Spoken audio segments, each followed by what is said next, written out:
بسم الله الرحمن الرحيم. وعن ابن عباس رضي الله عنهما أن رسول الله صلى الله عليه وسلم قال: إن الله تجاوز عن أمتي الخطأ والنسيان وما استكرهوا عليه. رواه ابن ماجه والبيهقي. بسم الله الرحمن الرحيم.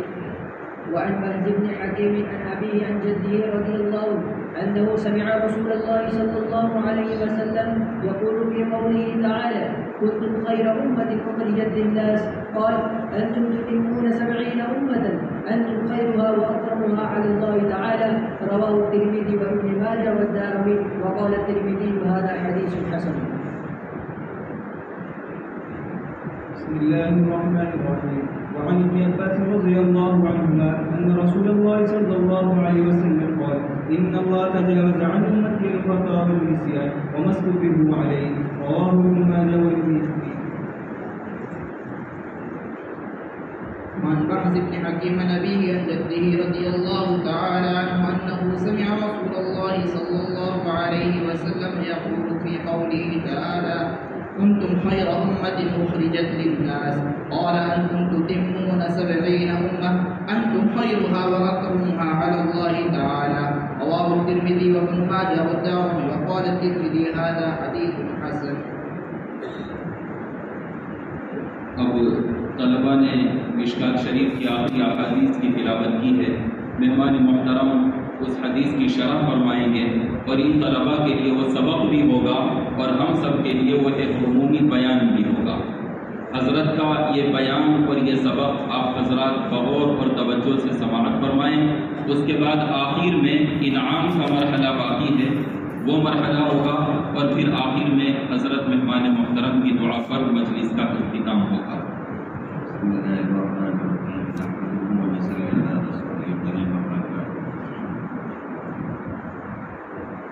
اور تھوڑے سے وقت میں مجھے 2-4 باتیں آپ لوگوں کے سامنے بڑی محبت سے، بڑی عقیدت سے، بڑے پیار سے آپ لوگوں کے سامنے بیان کرنی ہے. پہلی بات تو مجھے یہ عرض کرنی آپ لوگوں کے سامنے کہ اللہ کی نگاہ میں ایک ایمان والے کا بڑا مقام اور مرتبہ ہے، یہ ہم جانتے ہیں. حدیث پاک ہے: لا تقوم الساعة حتى يقال في الأرض اللہ اللہ.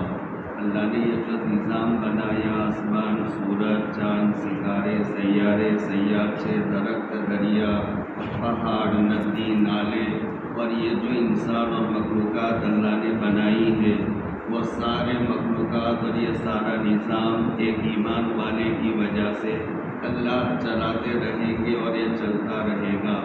اور جس دن ایمان والا دنیا میں نہیں رہے گا اس دن اللہ تعالیٰ کو یہ نظام کی کوئی ضرورت نہیں ہے، یہ نظام بھی ختم ہو جائے گا.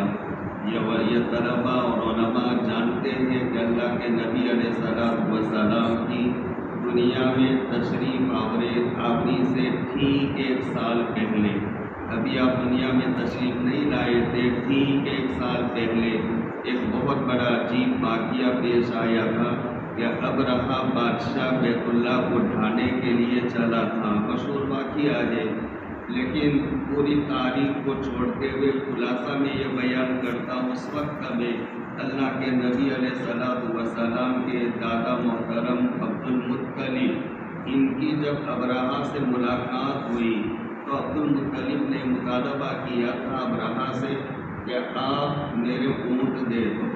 عبد المطلب جب ابرہہ سے ملے تو ان کی وجاہت اللہ پاک نے ان کو جو مقام، جو روب، جو چہرے کی جمالیت عطا فرمائی تھی، اس سے ابرہہ کے دل پر ایک اثر ہوا تھا.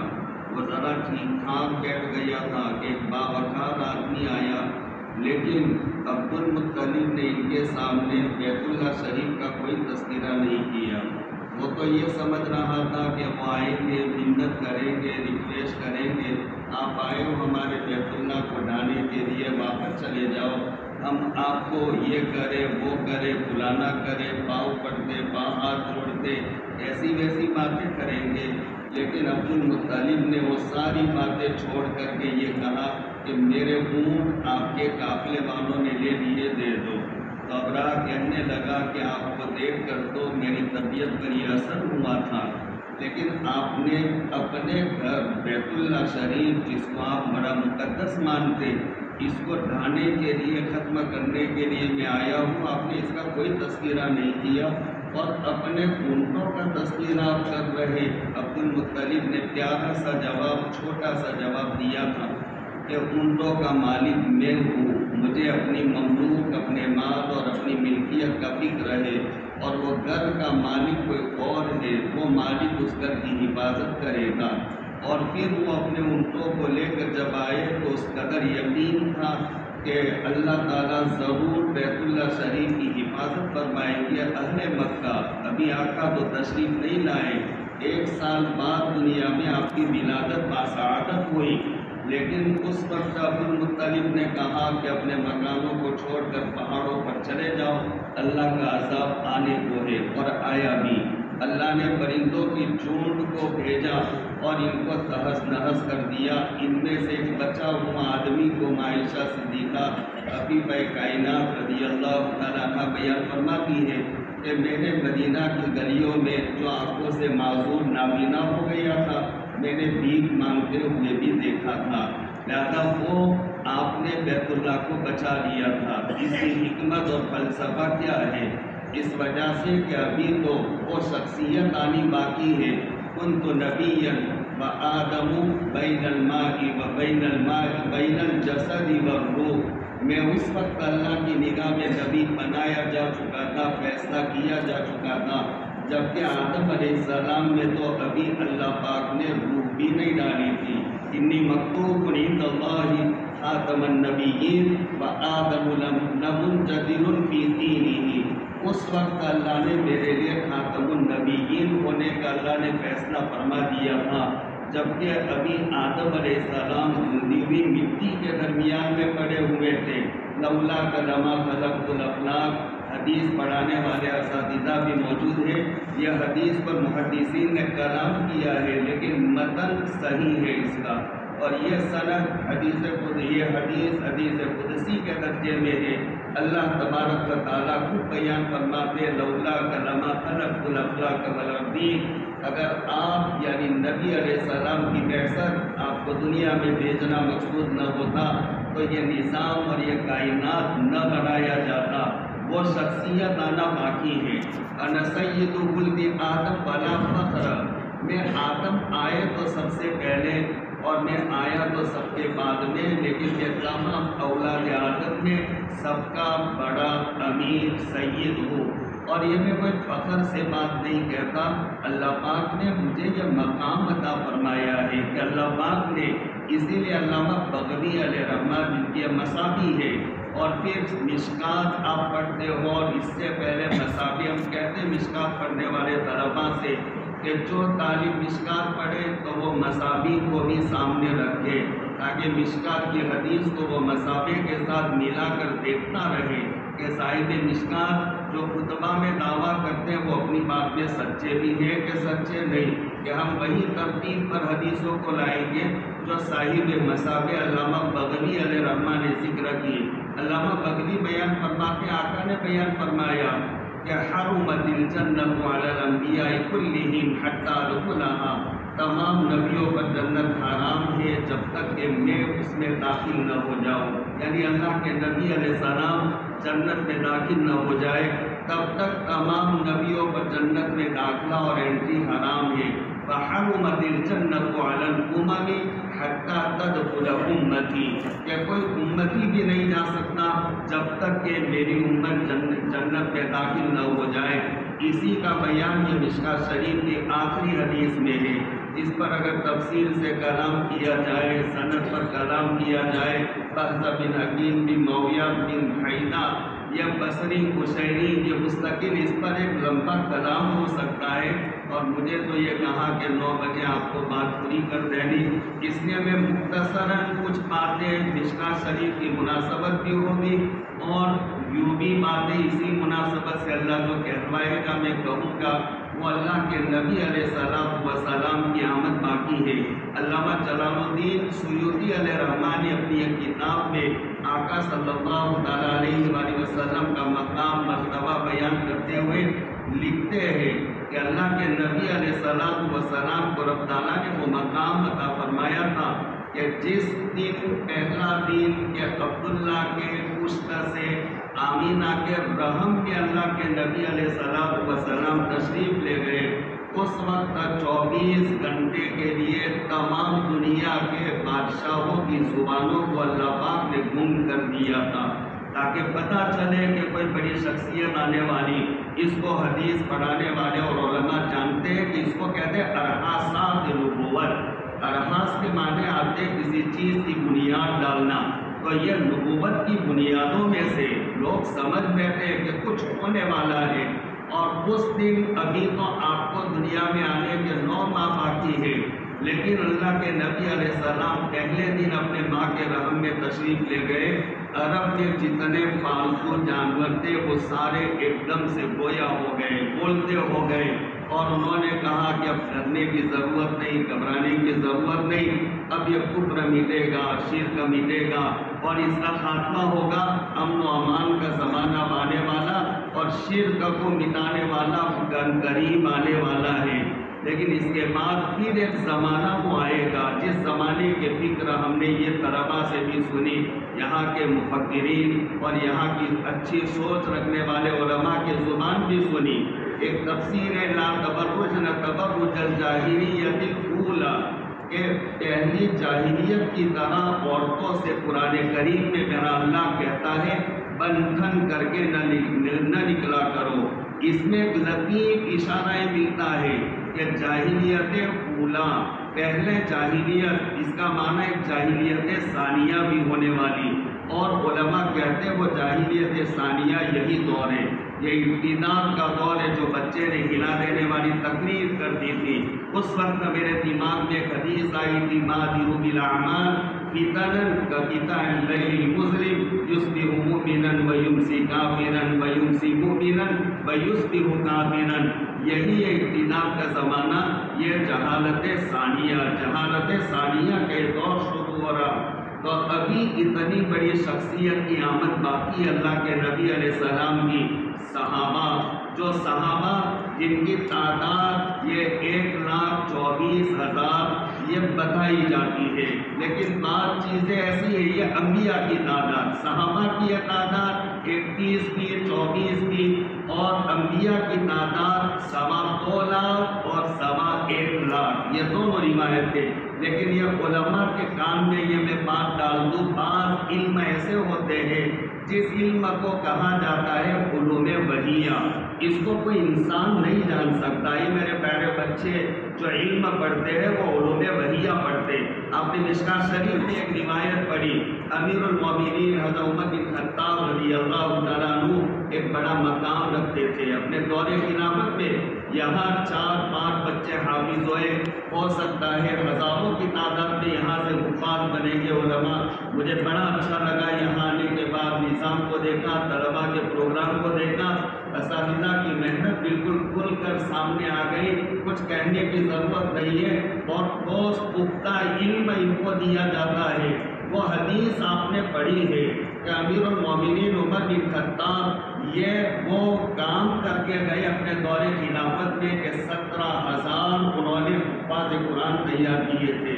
اپنے دور خلافت میں 700 جامع مساجد کی بنیاد ڈالی تھی، اگر چھوٹی موٹی مساجد اس کی تو کوئی انتہا نہیں، اور ضرورت پیش آنے پر ایمرجنسی انہوں نے 1 لاکھ قرآن کے نسخے تیار کروائے تھے۔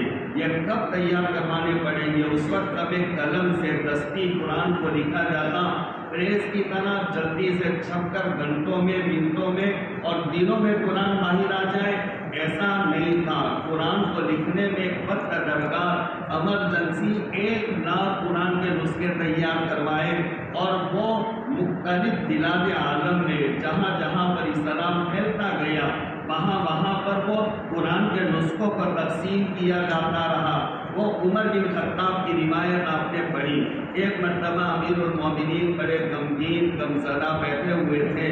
امیر المومنین کوئی معمولی آدمی نہیں تھے، لہذا ان کے غمزدہ ہونے کی وجہ سے پورے مجمع پر اثر تھا کہ آج کیوں امیر المومنین یہ ٹینشن میں اور غمگین ہے۔ چنانچہ لوگوں نے سامنے رہنے والوں نے استفسار کیا، یہ بات پوچھی، سوال کیا۔ امیر المومنین اب پریشان اور غمزدہ نظر آتے اور جواب دیا، میں نے ایک فکر ہے کہ میں ابھی اپنے علاقے میں ٹیڈ کو نہیں دیکھتا۔ ٹیڈ ایک جانور، چھوٹا سا پرندہ، اللہ نے اس میں بلڈ نہیں رکھا، مچھلی میں بھی نہیں رکھا، اس لیے مچھلی کو ذبح کرنے کی ضرورت نہیں اور ٹیڈ کو بھی ذبح کرنے کی ضرورت نہیں۔ وہ جانور ذبح کیا جائے جس میں بلڈ اور دم سائی اور بہت زیادہ خون اور بہنے والا، وہ ناپاک ہے۔ آدمی جب مر جائے، جانور مر جائے تو وہ بلڈ آہستہ آہستہ گوشت میں مل جاتا ہے اور وہ ناپاک ہے۔ قرآن کریم میں دم مسفوح صاف طور پر کہہ دیا، نص قطعی سے وہ حرام ہے، تو وہ گوشت میں مل جاتا، اور جب گوشت میں مل جائے گا تبھی کہا جاتا ہے کہ بدن ٹھنڈا پڑ گیا۔ تو جانور کا جب بلڈ نکل جائے گا تو وہ جانور کا خون ٹھنڈا، گوشت کا ٹھنڈا پڑ جائے گا۔ فلسفی لوگ تو اسی بلڈ کو کہتے روح، لیکن یہ غلط بات ہے، اس لیے کہ اللہ کے نبی علیہ الصلوۃ والسلام سے جب سوال کیا گیا تو یسألونک عن الروح، تو اس کے جواب میں رب تعالیٰ نے یہ جواب دیا تھا کہ اتنا کہہ دو یہ میرے رب کا امر ہے، بس یہ بلڈ یہ روح نہیں ہے، میرے رب کا ایک امر ہے، وہ امر کی وجہ سے یہ سب ہو رہا ہے۔ امر جب ہوگا تو پھر یہ انسان کا یہ چلنا پھرنا دیکھنا بولنا یہ سارا کا سارا ختم ہو جائے گا۔ خیر وہ حضرت عمر بن خطاب کی روایت ہے، اس میں انہوں نے کہا میں ٹیڈ نہیں دیکھتا، تو پھر وہ ایسے نہیں تھے۔ امیر المومنین وہ ایک اہم بات ہوگی جس کی وجہ سے جملہ فرما دیا۔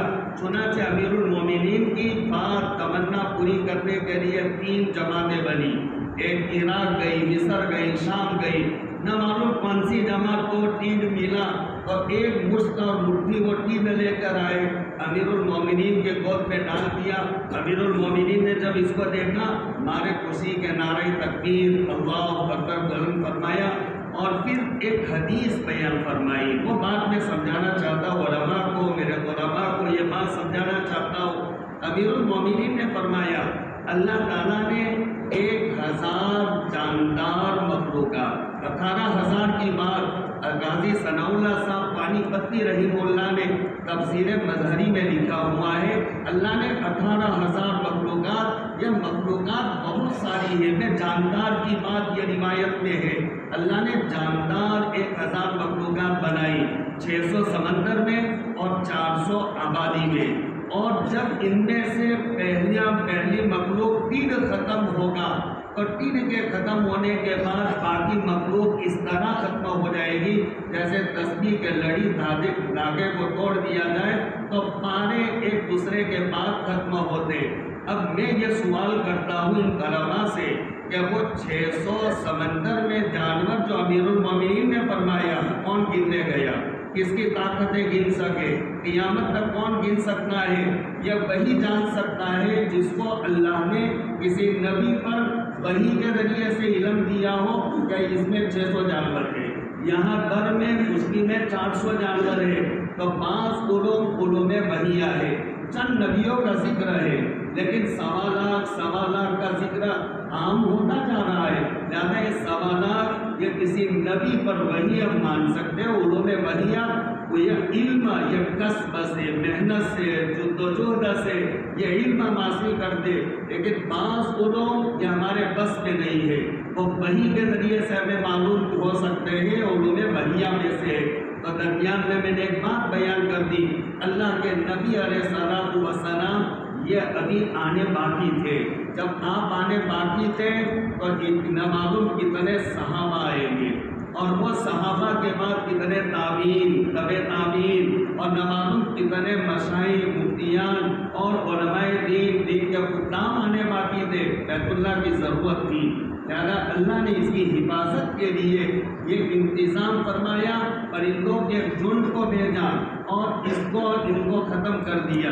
لیکن روایت یہی مشکات شریف میں بچوں نے پڑھا ہے، کتاب الفتن کی روایت ہے کہ ایک وقت ایسا آئے گا کہ حبشہ کا ایک بادشاہ جس کے صفات بیان کرتے ہوئے بیان کیا ذوالسویقین، اس کا معنی ایک موٹا سا یہ ہے کہ وہ بادشاہ چلتا ہوگا جو حبشہ سے آئے گا بیت اللہ کو ڈھانے کے لیے، تو اس وقت وہ یوں چلتا ہوگا، وہ ٹیڑھی پنڈلیوں والا یوں چلنے والا وہ بادشاہ آئے گا، بیت اللہ کو ڈھائے گا، بیت اللہ کے نیچے جو خزانہ مدفون ہے سب کو لوٹے گا، لوٹ کر کے لے جائے گا، لیکن اللہ ابابیل کو نہیں بھیجے گا۔ اس وقت سے آج بیت اللہ مضبوط ہے اور بڑے مضبوط پتھر کے سامنے اس کو بنایا گیا ہے، لیکن اس وقت میں تو آپ بھی بہت سارے گئے ہوں گے عجائب گھر اور میوزیم میں، تو حضرت عبداللہ بن زبیر رضی اللہ تعالیٰ عنہ نے جو بیت اللہ شریف کے تعمیر میں جو وہاں پر بم لگایا تھا لکڑی کا، یہ ستون عجائب گھر میں ہم دیکھ کر آئے، اس کے اوپر پوری تاریخ عربی میں لکھی ہوئی ہے کہ حضرت عبداللہ بن زبیر رضی اللہ تعالیٰ عنہ انہوں نے یہ لگایا تھا، اور حجاج بن یوسف جو ان کا دشمن جانی دشمن بنا ہوا تھا اس نے وہ سارا ہٹا دیا تھا۔ بہرحال میں یہ کہنا چاہتا ہوں یہ عزیز طلباء سے، ذرا وقت بھی پورا ہونے آ گیا، اللہ کے نبی علیہ الصلوۃ والسلام ابھی آنے باقی تھے تو پھر یہ بیت اللہ شریف کا بقا ضروری تھا، لیکن ایک وقت وہ آئے گا کہ وہ بادشاہ بیت اللہ کو ڈھائے گا، کوئی بیت اللہ کو بچانے کے لیے نہیں آئے گا۔ کیوں؟ اس لیے کہ اب دنیا میں کوئی ایمان والا باقی نہیں بچا تو بیت اللہ کی بھی ضرورت نہیں۔ معلوم یہ ہوا کہ بیت اللہ کا مقام یہ ایمان والے کی وجہ سے ہے، اسی وجہ سے ایک مرتبہ اللہ کے نبی علیہ الصلوۃ والسلام بیت اللہ شریف کا طواف فرماتے تھے، اور بیت اللہ کے طواف کے دوران میں آپ کے ساتھ جو مجمع تھا یہ مختلف ملکوں کا تھا، روم کے سہیب بھی تھے، اور حبشہ کے حضرت بلال رضی اللہ تعالیٰ عنہ بھی تھے، فارس کے سلمان بھی تھے، یمن کے ابو موسیٰ اشعری بھی تھے رضی اللہ تعالیٰ عنہ، الگ الگ زبان رنگت والے، الگ الگ کلچر والے، اور سب بیت اللہ شریف کا عاشقانہ انداز میں طواف کر رہے تھے۔ یہ نظارہ جب اللہ کے نبی علیہ الصلوۃ والسلام نے دیکھا تو طواف کرتے کرتے آقا تھوڑی دیر رک گئے، اور رک کر کے بیت اللہ سے خطاب کر کے فرمایا اور کہنے لگے کہ بیت اللہ تیرے مقام کا، عظمت کا، رفعت کا کیا کہنا، اللہ نے کیا مقام دیا، لیکن پھر آخری جملہ آپ نے بیان فرمایا بیت اللہ سن، اللہ کی نگاہ میں اس سے کئی گنا زیادہ ایک ایمان والے کا مقام اور مرتبہ ہے، یہ ایمان والے کا مقام ہے۔ پھر اس آیت میں کہا گیا یرفع اللہ الذین آمنوا منکم والذین اوتوا العلم درجات، اس کی تفسیر بیان کرتے ہوئے حسن بصری علیہ رحمہ، آپ طلباء سے اور علماء سے اگر پوچھا جائے کہ صحابہ میں سب سے افضل کون تھا، جواب دے دیں گے، نمبر 2 پر کون تھا، جواب دے دیں گے، نمبر 3 پر کون تھا، جواب دے دیں گے۔ اگر یہ سوال کیا جائے کہ تابعین میں سب سے افضل کون تھا، شاید بہت کم طلباء کو اس کا جواب کا علم ہو، اس میں اختلاف ہے کہ تابعین میں سب سے افضل کون تھا۔ ایک غلام زادہ تھا محمد بن سیرین، وہ سیرین ان کی والدہ کا نام ہے، اور بہت زبردست عابد اور زاہد تھے، ایسا فن تعبیر اس میں مہارت تھی کہ صحابہ کرام ان سے اپنے خوابوں کی تعبیر پوچھا کرتے تھے محمد بن سیرین سے، اور وہ محمد بن سیرین کا نام آتا ہے سب سے افضل تعبیر۔ سعید بن مسیب رضی اللہ، جو حضرت ابو ہریرہ رضی اللہ تعالیٰ عنہ کے داماد ہے، سعید بن مسیب، حضرت ابو ہریرہ دور نبوی میں آپ کے زمانے میں اصحاب صفہ میں سے تھے، اور اصحاب صفہ کے لیے شادی کرنا، مکان بنانا، کمانا، ایک سکہ بھی جمع کرنا منع تھا، اس لیے ایک صفہ والے صحابی کے پاس سے وفات کے وقت میں 2 سکے نکلے، اور آپ نے یہ فرمایا جہنم کا ایک سکہ اس کو ملے گا، 2 والے 2 ملیں گے، 2 جب نظر آ گئے، اس لیے کہ مال جمع کرنا ان کے لیے منع تھا، لیکن آپ کی جانے کے بعد میں دنیا سے تشریف لے جانے کے بعد وہ صفہ کا حکم ختم ہو گیا۔ اب اس کے بعد میں وہ صحابہ نے شادیاں بھی کی ہے، اس میں حضرت ابو ہریرہ امیر المومنین فی الحدیث کہا گیا، صحابہ میں سب سے زیادہ ان سے روایتیں اور حدیثیں 5374 بیان کی جاتی ہے، اتنی زیادہ روایتیں کسی اور صحابی سے مروی نہیں ہے۔ حضرت ابو ہریرہ کے داماد سعید بن مسیب، سعید بن مسیب جو واقعہ ہرنا نام سنا ہے، واقعہ ہرنا کا آپ نے اچھی پڑھی ہے، اس کا سند دے دی میں نے۔ واقعہ پڑھانے والے کو اور اچھی سند میں قدر کرتا ہوں، پڑھانے والوں نے بہت اچھا پڑھایا ہے، بہت ساری باتوں کا یہ طلبا سر ہلا لیتے، میں سمجھ لیتا ہوں کہ سب سمجھے ہوئے ہیں۔ واقعہ ہرنا جو حجاج بن یوسف ایک ایسا زبردست خطیب تھا، ادیب تھا، بلیغ تھا، وہ اس انداز سے خطبے دیا کرتا تھا کہ وہ اپنے خطبے اور اپنے تقریر میں ایک جملہ بولتا تھا تو پورے تقریر میں دوسری مرتبہ وہ جملہ کو لوٹاتا نہیں تھا، ایسا مائع ناز ادیب تھا۔ اور وہ آتا تھا تو اپنا سر ڈھانپ کر کے آتا تھا، چھوٹے چھوٹے قدم نکھرے کرتا ہوا آتا تھا اور وہ آ کر کے خطبہ شروع کرتا تھا۔ لوگ پوچھتے تھے کون ہے یار، یہ کون ہے؟ بہت شاندار خطبہ پڑھ رہا، اور پھر ایک دم سے اپنا چہرہ کھول کر کہنا انا الحجاج بن یوسف۔ بڑا ظالم تھا اس نے، جو قید خانہ بنا رکھا تھا، وہ قید خانہ 4 دیواری جنگل میں بنا دی تھی اور نیچے کوئی انتظام نہیں، بس خالی 4 دیواری، اور اس میں قیدیوں کو ڈال دیا جاتا، کوئی اس کی طرف دیکھتا تو اس کو بھی پکڑ کر ڈال دیا جاتا، کوئی چلتے ہوئے سامنے آتا ڈال دیا جاتا۔ ظلم اس کا مشہور تھا۔ اسی وقت کوئی اچانک حادثے میں دیوار کا ایک حصہ ٹوٹ گیا، تو جو قیدی بلا قصور ظلمن اس کے قید خانے میں پڑے ہوئے تھے، وہ وہاں سے بچ کر نکلنے میں کامیاب ہو گئے۔ وہ 50,000 کا مجمع تھا جو کامیاب ہو گئے، اور بہت سارے تو رہ گئے۔ وہ حجاج بن یوسف کی طرف سے مدینہ منورہ پر ایسا زبردست حملہ ہوا ہے کہ 3 دن ایسے اسلامی تاریخ میں کالے دن آئے ہیں کہ مسجد نبوی میں بھی اذان نہیں ہوئی ہے، امامت نہیں ہوئی ہے، جماعت نہیں ہوئی، اور مدینہ منورہ میں کوہرام، کوئی گھر سے باہر نکلنے کو تیار نہیں تھا۔ آپ نے جو اتنے احلاس پڑھا ہے نا، اتنے احلاس ہل سکے معنی آتے ہیں ٹاٹ کے، جو پلنگ کے اوپر اور گدے کے نیچے رکھا جاتا ہے، اس کو اپنی جگہ سے ہٹایا نہیں جاتا۔ وہ اتنے احلاس، اس کا مصداق وہ کہہ لو یا چند سال پہلے آنے والا کورونا کہہ لو، وہ کتنے احلاس کا وہ مصداق تھا۔ تو وہ واقعہ ہرنا جو پیش آیا تھا مدینہ منورہ میں، تو وہاں سب لوگ اپنے اپنے گھروں میں لاک ہو گئے تھے۔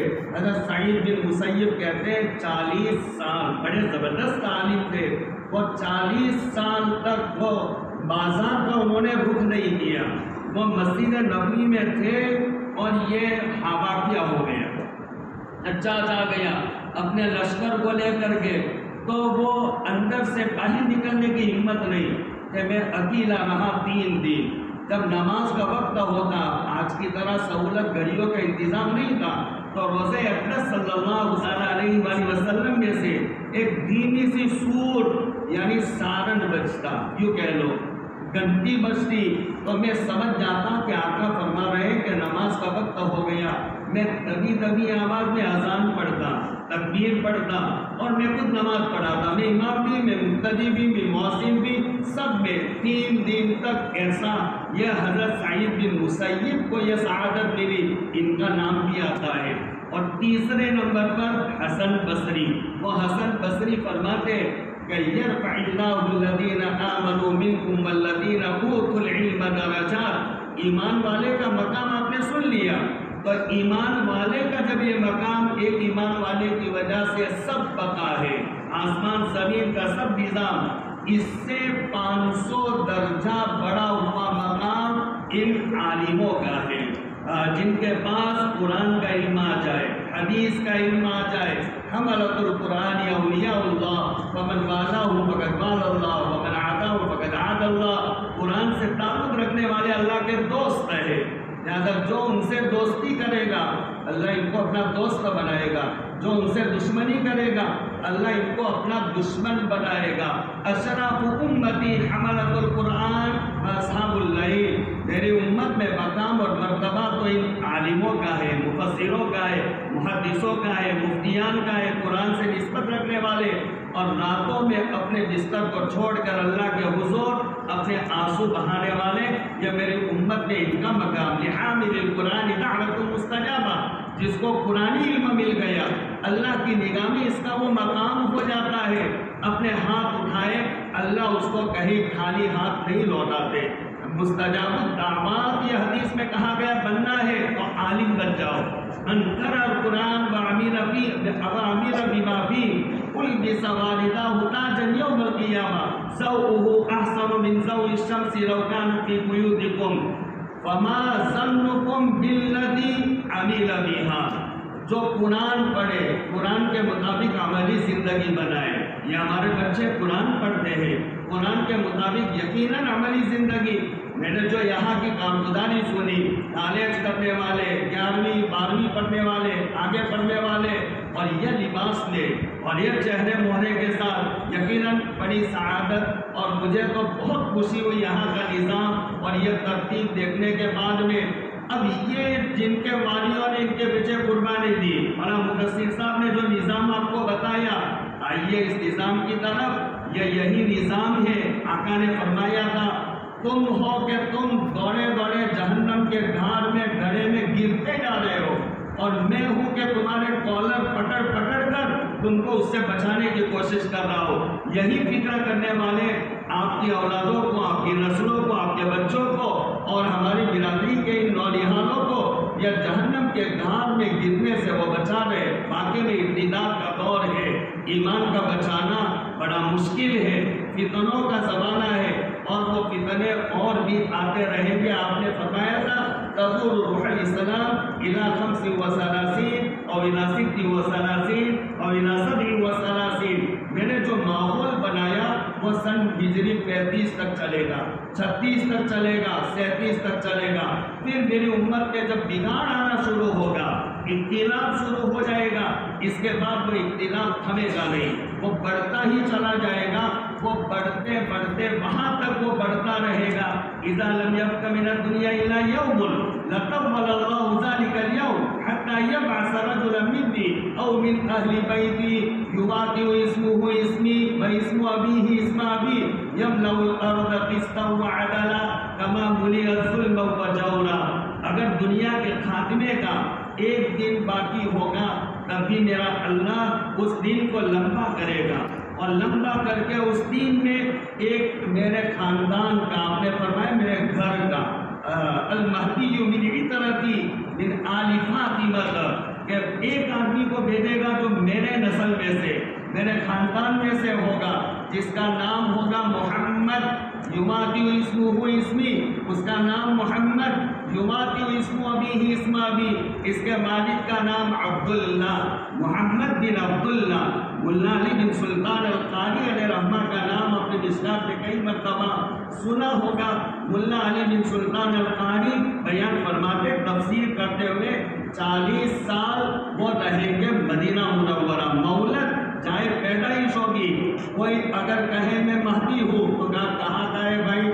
اگر وہ کہیں گجرات کا بہار کا کہیں دربھنگہ کا ہو تو آپ کہہ لینا کہ بھائی وہ مہدی موعود. یہ تو ان کی چاہے پیدائش مدینہ منورہ ہے اور وہاں سے ہجرت کر کے وہ مکہ معظمہ میں آئیں گے اور پہلے پہل ان کے ہاتھ پر بیعت ہوگی مقام ابراہیم پر ہوگی. تمہاری بیعت تو مقام ابراہیم پر آئے تھے بیعت ہوئی تھی 315 نے بیعت کی تھی جو بدری صحابہ یہ سب علامتیں ہیں یہ سب. تو بہرحال حسن بصری فرماتے ہیں کہ 500 درجہ بڑا ہے مقام. اپنے بچوں کو وقت اور آگے 10 منٹ ہو گیا. میں تو بہت کچھ آپ لوگوں کو کہنا چاہتا تھا. مجھے بعض کی فضیلت بھی سنانی تھی علماء کی فضیلت بھی سنانی تھی لیکن میرے لیے وقت ہی نہیں چھوڑا. اتنا دور سے بلایا لیکن مجھے مشکل سے 41 منٹ دیے گئے. کچھ وقت ہوتا تو میں آپ سے باتیں کرتا اور اچھی باتیں کرتا. میں یہ شوق سے میں آیا تھا اور یہ دل میں شاید تمنا پیدا ہوتی کہ ہم بھی اپنے بچوں کو عالم بناتے. بس اخیر میں ایک نصیحت ہے سبھی میرے پیارے بھائیوں سے دیکھیے اپنے بچوں کو ڈاکٹر بنائیے انجینئر بنائیے کلیکٹر بنائیے سب بنائیے پی ایم صاحب بھی بنا دیجیے سب بنا دیجیے. دنیا کا کوئی مفتی کوئی عالم کوئی شیخ الحدیث منع نہیں کرتا ناجائز نہیں ہے جائز ہے. وقت کا شدید تقاضا ہے پڑھائیے لیکن میں اتنی درخواست کرتا ہوں میرے اللہ کے کلام کو بھی ضرور پڑھائیے میرے نبی علیہ السلام کے فرامین کو بھی ضرور پڑھائیے. آپ سب پڑھائیں اور یہ سمجھیں کہ اسی میں دنیا بنے گی۔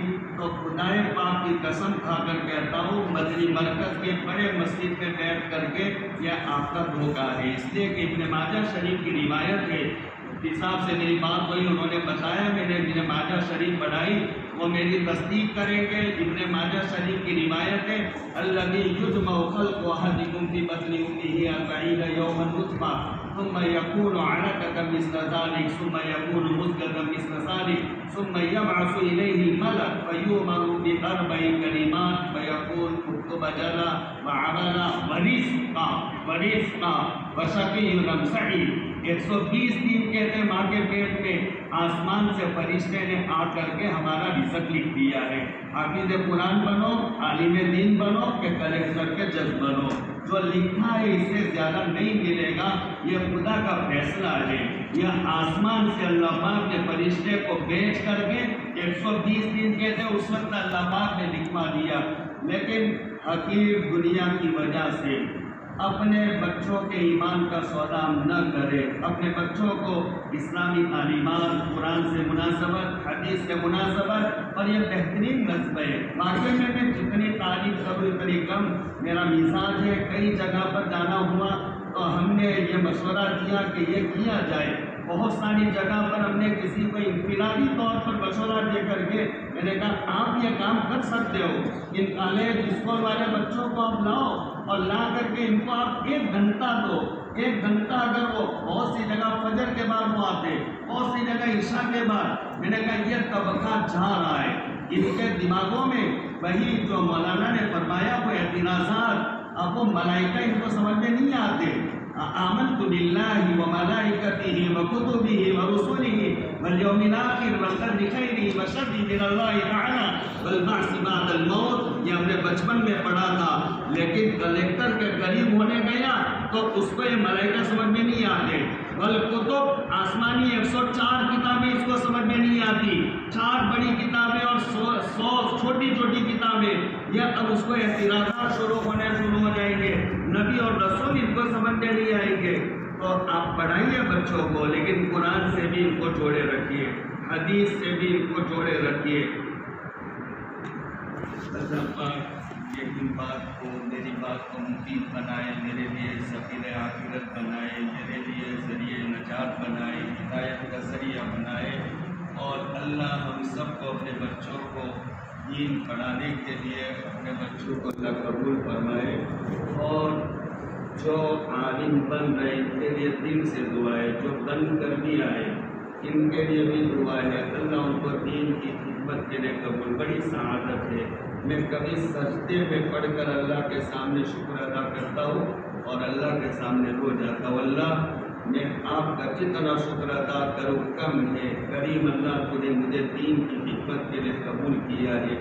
دین کے انشیرہ کے ساتھ جو میرے بھائی جو میری کشتی کے مسافر ہیں اساتذہ، میں ان سے کہتا ہوں کہ دنیا کی طرف دیکھنا ایک علماء کا کام نہیں ہے۔ کعب احبار سے حضرت عمر بن خطاب نے سوال کیا تھا من ارباب العلم، تو جواب دیا الذین یعملون بما یعلمون۔ پھر دوسرا سوال کیا تھا فما اخرج العلم عن قلوبہم، کعب احبار نے جواب دیا تھا طمع، دنیا کا حرص، لالچ، اس نے علماء کو عالم نہیں رہنے دیا۔ ہمیں دنیا سے کوئی لینا دینا نہیں، آئے گی دنیا اور جب ماری کر کے آئے گی۔ ایسے بھی بہت سارے واقعات میں آپ کو سناتا ہوں۔ اللہ یہ وما من دابۃ فی الارض الا علی اللہ رزقها، اللہ پر تو یقین رکھیے، ومن اصدق من اللہ قیلا، کون اللہ سے سچی بات کہہ سکتا ہے؟ اللہ پاک کہتے ہیں جو زمین پر رہتا چلتا لڑکتا گھسیٹتا ہے سبوں کا رزق میرے ذمے ہے۔ جب اتنے بڑے خالق مالک نے وعدہ کر لیا ہے اللہ پاک دے گا۔ جن کو علماء کو دین کی خدمت کے لیے اللہ نے قبول کر دیا، یہ اللہ کا شکر ادا کرنا چاہیے۔ طلباء کے لیے میری دل سے دعا ہے، جو پڑھنے والے ان کے لیے، اساتذہ کے لیے، فکر کرنے والے، اور یہ پورے محلے ادھر ادھر، اور جو بچے حافظ ہو گئے، یہ بچوں کے اور ان کے والدین کے لیے بھی بڑی سعادت ہے۔ یہ بچے کل کو ان کے لیے جنت میں جانے کے سبب بنیں گے۔ من قرأ القرآن وحفظہ، جو قرآن پڑھے اور حفظ کر لے، ادخلہ اللہ الجنہ، اس کے لیے تو جنت ہو گئی۔